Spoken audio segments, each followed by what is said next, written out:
Okay. అందరికీ స్వాతంత్ర దినోత్సవ శుభాకాంక్షలు. ఆగస్టు 15 ఈరోజు కాదు.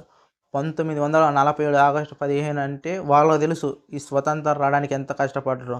నువ్వు ఈరోజు అనుభవిస్తున్న ఈ స్వతంత్రాన్ని నువ్వు నీ లైఫ్‌లో వేస్ట్‌గా దుర్వినియోగం చేసుకోక నీకున్న ఫ్రీడమ్ తోటి ఎంతో కొంత నీకు తెలిసిన జ్ఞానంతోటి నువ్వు నీ దేశాన్ని ఎంతవరకు డెవలప్ చేసుకుంటే అంతవరకు ఆలోచించు. డెవలప్ అంటే నువ్వు నీ దేశం కోసం ఏమో చేయమని కాదు.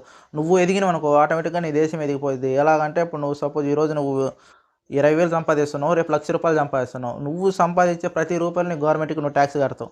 అర్థమైందా? నువ్వు కట్టే టాక్స్ తోటి నీ గవర్నమెంట్ చాలా వరకు డెవలప్ కూడా కావచ్చు. నువ్వు స్వతంత్రంగా ఏదో నువ్వు సంపాదించిన రూ. 100, రూ. 50 ఇయ్యాల్సిన అవసరం లేదు. నువ్వు ఎంతైతే ఎదుగుతావో ఆ ఎదిగిన దాంట్లో నువ్వు టాక్స్ రూపంగా నీ దేశానికి నువ్వు కడతావు కదా! అప్పుడు 100% ఆటోమేటిక్‌గా నీ దేశం డెవలప్ అవ్వడానికి కూడా ఉపయోగపడుద్ది. నీ దేశం అంటే నా దేశం. నేనేదో మళ్ళీ నీ దేశం అంటున్నావు అని చెప్పి మన వీడియోలో నాకు కామెంట్ చేయకండి. నేను చెప్పడం ఏందంటే మనకొచ్చిన స్వతంత్రంతో మనకున్న స్వతంత్రం మనం ఎదగడానికి ప్రయత్నిద్దాం అంటున్నాం. మన చదువు గాని, మన చదువుకున్న చదువులో ఖాళీగా ఉండకుండా ఏదో బిజినెస్ గాని, ఏదో ఒకటి నువ్వు చిన్నదేదో స్టార్ట్ చేసినావనుకో, నువ్వు ఎదగడం ఒక్కడివే కాదు. నీతోటి 10 మందికి ఉద్యోగాలొస్తాయి. అదే కాదు నీ దేశానికి నువ్వెంతైతే ఎదుగుతావో, నువ్వు సంపాదించిన ప్రతి రూపాయిలో టాక్స్ కూడా కడుతుంటావు. నువ్వు ఎదిగితేనే నీ దేశం డెవలప్ అయిద్ది. ఇక్కడ పేదవాళ్ళు ఉన్నంత వరకు ఏది డెవలప్ కాదు అంటారు చూసినావా?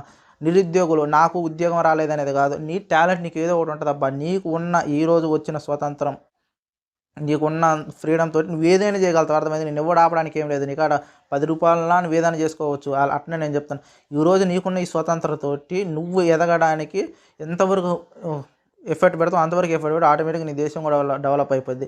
మనం ఎదిగితేనే మన దేశం ఎదుగుద్ది. గుర్తుపెట్టుకోండి. నేటి యువత నేటి పౌరులే రేపటి భారత భవిష్యత్తు అని అంటారు కదా! అదే విధంగా అది ఎందుకంటారో తెలుసా? దీని గురించే. మనం ఎదిగిన మనకు ఆటోమేటిక్‌గా మనం సంపాదించే సంపాదన మన దేశానికి మనం టాక్స్ కడతాం కదా! మన టాక్స్ వల్లనే మన దేశం కూడా ముందుకెళ్ళుద్ది.